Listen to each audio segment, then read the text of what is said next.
much for tuning in today. Had some internet issues the last couple of days, so just getting caught up on some stuff now. This is going to be a look at Monday Night Raw, as we are on the road to WrestleMania, so want to be recapping as much of these as possible. My dog is here, ready for the show. You guys can let me know that you're here by liking this video, subscribing to the channel. If you are listening in podcast form, you can subscribe as well, and leave a review. You can find me on social media, Twitter, Instagram, and TikTok. I am at Primetime Klein, twitch.tv/primetimepk, and you can email this show, couchpotatodiary@yahoo.com. A lot coming up this week as we are on the road to WrestleMania. Going to be looking at a few different things in the world of professional wrestling. Going to do a lot on the Super Bowl. We have a Super Bowl preview coming out tonight at some point as well, and want to be doing a little bit more on the Calgary Flames. And like I said, I have some fun, not huge, I'm not going to Tony Khan this thing, but fun announcements coming up in that world in the next little bit. So a lot going on the podcast right now, but today the focus is on professional wrestling. All right, Monday Night Raw, off of a very, I would say, controversial for TV purposes. SmackDown. Obviously, there's been a lot of controversy around the WWE as of late. But the big story going into this one is, would we get an explanation from Cody Rhodes after his decision to seemingly pass off his Royal Rumble given right of main eventing WrestleMania to The Rock, a decision that has been thoroughly disagreed with on social media by wrestling fans, whether it be by way of disliking the video. It's the most disliked video in the history of WWE's YouTube channel. When the segment was played at a house show in Knoxville, they booed it aggressively, and there were chants tonight of Rocky sucks and we want Cody, and we want Cody. The hashtag was trending on X for days and days and days after. So there has been a lot going on around this story, and then whistle there. And then going into the show is, okay, well, are they going to address it? And the short answer is no. And that was really frustrating. That this is the biggest thing that is going on in this company right now from a storyline standpoint. Obviously, bigger things happening. But from a on-screen standpoint and from just a pro wrestling standpoint, this is the biggest thing that they got going on. So the fact that it wasn't addressed was really frustrating. And this felt like we're killing time until we have... Oh, now my cat's in here. We are killing time until we have the press conference and until we have SmackDown, where we can make a few of these announcements. Like, it felt like we have 2 events worth of promos and 3 events to do. So let's try to get out of this one.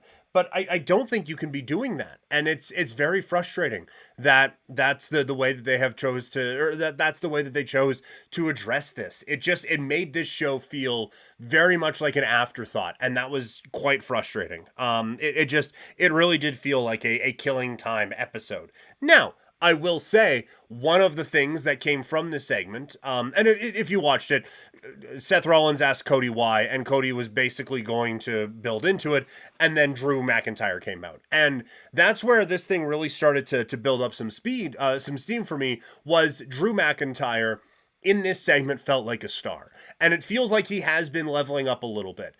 He has always been very good. And since he came back to WWE this go around, he has been spectacular, and I have been a huge fan of him. And he looks like a main eventer, he talks like a main eventer, he wrestles like a main eventer, feels like a main eventer to me.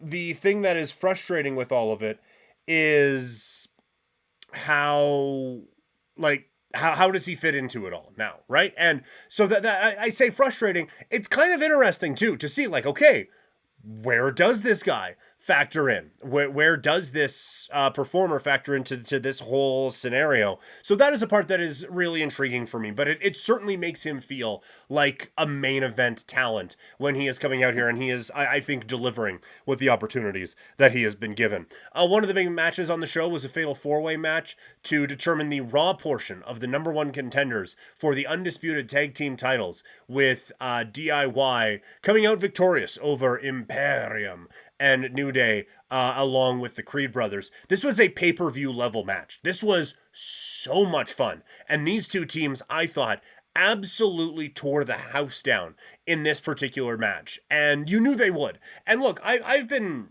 critical of DIY. I made them my worst tag team of 2024 just because I had higher hope, or 2023, sorry, just because I had higher hopes for Ciampa, and it felt like this was kind of holding them back a little bit. And then you hear the crowd reactions and they're just not getting behind them. But in ring, those guys are phenomenal. And they're bringing me back in on this. They're definitely bringing me back in on what this storyline or what this team could be. And I think a match with them and this version of British Strong Style with Pete Dunne and Tyler Bate is going to be a hell of a match. And if they get a chance at the titles, I mean, they're probably going to lose, but it's going to be a fun match. But I think all four of these teams come out of it feeling very important on the Raw side. And it does seem like they're starting to build up each individual tag team. And so I wonder if we get a splitting of the belts now of Raw Tag Team Champions and SmackDown Tag Team Champions. I do think having the Undisputed Tag Team titles does let you have different acts on different shows, but I think we're far enough into this brand split now where it does feel like Judgment Day feels like a Raw act. And when it was the Usos who had it, they felt like a SmackDown act coming over, right? So I like the idea of splitting them up, and I think Raw certainly could absolutely handle that, given the focus that they've put on the tag team division. DIY being a big part of that. The Creeds feel like superstars too, right? Like we've talked about them quite a bit on this particular podcast. They feel like they are the genuine article there. What else comes from this one? The New Day and Imperium rivalry is starting to kind of heat up a little bit. And it does feel like the New Day is getting the wrong end of the numbers game a lot. And I caution this because obviously that we don't know and we don't want to rush anything. And if Big E never wrestles again, then Big E never wrestles again. But if he is healthy, doesn't it feel like they're setting him up to come in? Like it's just the New Day is constantly getting beat down. Yeah, like Jey Uso teaming with them is fun. It's neat. I feel like a little bit more could be done with, hey, these were like the Usos and the New Day kind of defined the tag team division for like a decade. And now we're just cool. Like, okay. But it does feel like Jey Uso is just kind of a placeholder. And man, if Big E could, if he could, God, that would be huge. And God, that would be amazing. I'm not predicting anything, very much not reporting anything. Just a guy observing, and there's been a whole lot of times where it's been 3-on-2, and you would love for Big E's music to hit and for him to come out. But we would just love that anyway, because he is a tremendous performer, and the wrestling world is better with Big E in it. The Braun Breaker free agent storyline is just fun. And this is what I have been saying for a while. This is how you do a brand split. Having Adam Pearce and Sonya Deville be in charge of both shows was never it. The peak of the brand split, and it's weird because it was so quick in the thing, but the best part of the brand split, I guess, was when you had Stephanie McMahon and Eric Bischoff, and they're fighting over talent, and people jumping sides, and they're making trades and stuff like that. It made it feel a little, not exactly, but it made it feel a little bit like the Monday Night Wars. Like, okay, who's going to jump over from Raw to SmackDown? How are they going to play this out? It's going to be a whole lot of fun. And now they're doing it again where the GMs are battling over free agents with Andrade. And now with Braun Breaker, it adds something to both shows, and you're starting to get, like I said before, performers that feel like Raw superstars and performers that feel like SmackDown superstars, and now having one GM in charge of either show, I think really adds a lot to it, and it gives another really good storytelling element that you can use, and I think they're using it really well. It's making Braun Breaker feel very important, and it's a really, really solid way of going about things. And I really liked also kind of giving it a bit of a live feel. Drew McIntyre is getting yelled at by Adam Pearce, and then on the TV, Rhea Ripley comes out, and Adam Pearce is like, what the? She's not, and storms off. And it gives it that live feel. It's like, oh, this wasn't supposed to happen. Now we all know it's a scripted environment, and everything is supposed to happen, kind of. But this one, it's one of those little things where it's like, oh, that's neat. I like how they handled that. That was one of those situations for me with Rhea. And then she comes out and sets up a Nia Jax match. It's in Australia. I would love for that to be the main event. I think there are going to be a lot of different things going on with the men's programs that will probably trump this. But I hope Rhea comes out and just demolishes Nia. The issue is, and it's something where we're going to do, it's going to be a bit delayed. I promised it last week. It's going to come out this week. The revamped predictions for WrestleMania. It is tough to find legitimate challengers for Rhea Ripley right now, and Nia Jax does kind of feel like one. I don't see them beating her in Australia. That's just I don't think that's going to be something that ends up happening. Kairi Sane and Asuka retain the women's tag team championships. That it is one where, again, it feels like there is a bit of focus going on this tag team division right now, but Chance and Carter still feel like an NXT tag team. Even when they were the tag team champions, they felt like an NXT tag team. So we'll see if they feel any more legitimate, but Kairi and Asuka is going to be a really, really fun tag team going forward. Also, it seems like we're getting closer and closer to Awesome Truth being a real thing, and that's going to be, I think, a real fun storyline with the Judgment Day going towards WrestleMania. R-Truth is so entertaining. Miz getting a babyface run would be kind of neat, and a lot of things Judgment Day are fun. I will say, it's weird that you're going to go, you know what? Vince McMahon was the problem. Changing the culture, getting rid of him, that kind of gets rid of the problem. Now, anyway, out comes JD McDonough. And, like, I understand they're very complex situations. Obviously, they're not exactly similar situations, but McDonough was named in the Speaking Out movement. And now here he is. And it's like, oh, no, there's no culture problems at all. I don't know what you're talking about. Just... I still can't get behind him being on TV every week. I can't. And then in the main event, it is Cody taking on Shinsuke Nakamura. This was fun. Bull rope match. It's tough without, like, someone drenched in blood. And you kind of get the somewhat of the visual when Cody gets sprayed with the mist. And so it looks like he's bleeding. So you kind of get that visual. But this was fun. They set it up well, I thought, on social media. And then after, Cody cuts a promo and all of that. And also, he sends out a tweet being like, I hear you. I appreciate you. Trust me. And look, there are ways to go about it. I wonder if he wins the title at Elimination Chamber. That would kind of be my guess as to how things will go right now. I don't think it'll be a triple threat match. I don't think we're going to get like WrestleMania 10, where there's two championship matches in one night or anything like that. And I think it is too early to unify these championship belts again. I don't think we are at that point.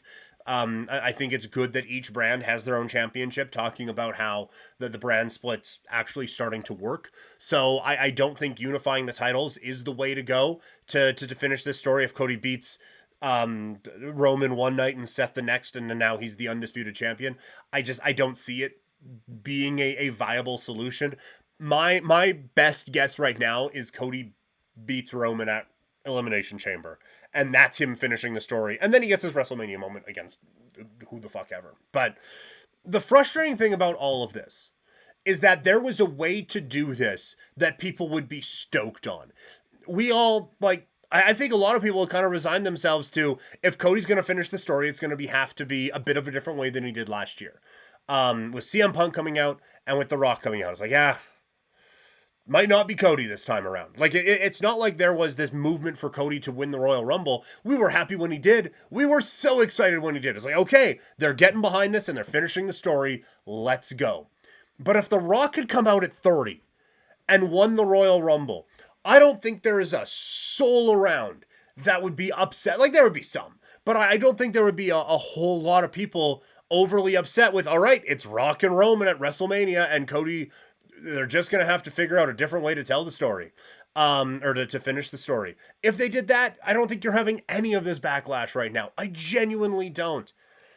But now they have really put themselves in a real difficult situation, and I'm very curious to see how they get themselves out of it.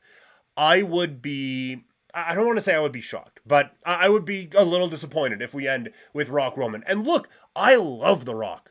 And I'm excited that he is back around the world of professional wrestling and really excited to see where all of this goes from here. But this particular thing feels like a bit of a misstep. I'm going to give them, because the creative has been really good for the last year and a half in WWE, I'm going to give them the benefit of the doubt, but I'm worried. I'm just going to say that I'm worried about how this is all going to go. So there is your Raw recap as we continue on the road to WrestleMania. If you're looking for more traditional stick and ball sports stuff, podcast and video coming out very soon. Apologize, I don't know why the videos have started glitching again. Gonna work on that at some point here, but stick with us. Hopefully it's not enough to affect your viewing experience, and it's not enough to keep you from liking this video and subscribing to the channel. You can also subscribe to the podcast form. I think the audio is fine. Subscribe to the podcast and leave a review there. You can find me on social media, Twitter, Instagram, and TikTok. I am at Primetime Klein, twitch.tv/primetimepk, and you can email this show, couchpotatodiary@yahoo.com. Talk to you guys in a bit. I'm out.